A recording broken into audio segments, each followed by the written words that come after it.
നമസ്കാരം, കേരള ന്യൂസിലെ ന്യൂസ് അപ്ഡേറ്റിലേക്ക് സ്വാഗതം. നോക്കാം ഇന്നത്തെ പ്രധാന വാർത്തകൾ.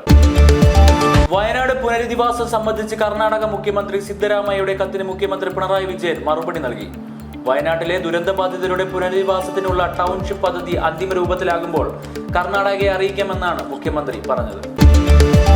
ഗതാഗത നിയമ ലംഘനത്തിനെതിരെ കർശന നടപടിയുമായി പോലീസും മോട്ടോർ വാഹന വകുപ്പും. അമിതവേഗം, മദ്യപിച്ചുള്ള ഡ്രൈവിംഗ്, ഹെൽമറ്റ്, സീറ്റ് ബെൽറ്റ് എന്നിവ ധരിക്കാതെയുള്ള യാത്രയ്ക്കെതിരെ കർശന നടപടി സ്വീകരിക്കുമെന്ന് ഉദ്യോഗസ്ഥർ അറിയിച്ചു.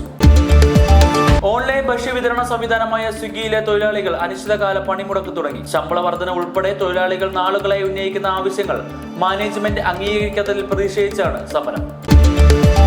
സംസ്ഥാന വനിതാ വികസന കോർപ്പറേഷൻ 175 കോടി രൂപയുടെ അധിക സർക്കാർ ഗ്യാരണ്ടി അനുവദിക്കാൻ കഴിഞ്ഞ മന്ത്രിസഭാ യോഗത്തിൽ തീരുമാനിച്ചത് ധാരാളം വനിതകൾക്ക് സഹായകരമാകുമെന്ന് ആരോഗ്യമന്ത്രി വീണ ജോർജ്. ദേശീയ ന്യൂനപക്ഷ വികസന ധനകാര്യ കോർപ്പറേഷനിൽ നിന്ന് വായ്പ സ്വീകരിക്കാനാണ് ഈ ഗ്യാരണ്ടി അധികമായി അനുവദിച്ചിരിക്കുന്നത്.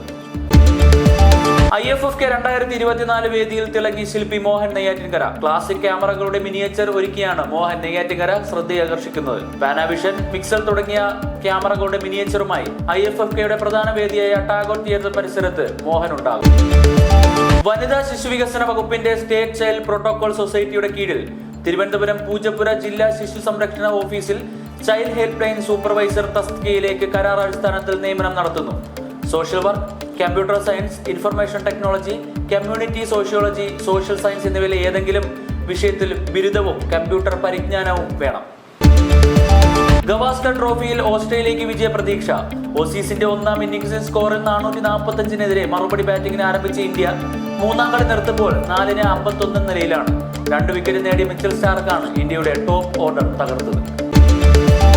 മുഖ്യ പരിശീലകൻ മിഖായേൽ സ്റ്റാറെ ചുമതലകളിൽ നിന്ന് നീക്കിയതായി കേരള ബ്ലാസ്റ്റേഴ്സ്. ബ്ലാസ്റ്റേഴ്സിന്റെ റിസർവ് ടീമിന്റെ മുഖ്യ പരിശീലകനും യൂത്ത് ഡെവലപ്മെന്റ് തലവനുമായ തോമക് തുഷ്, സഹപരിശീലകൻ TG പുരുഷോത്തമൻ എന്നിവർ പുതിയ പരിശീലനം എത്തുന്നവരെ ബ്ലാസ്റ്റേഴ്സിന്റെ പരിശീലന ചുമതല വഹിക്കും. വാർത്തകൾ അവസാനിക്കുന്നില്ല. കൂടുതൽ വാർത്തകളും വിശേഷങ്ങളുമായി നാളെ വീണ്ടും കാണാം. നന്ദി, നമസ്കാരം.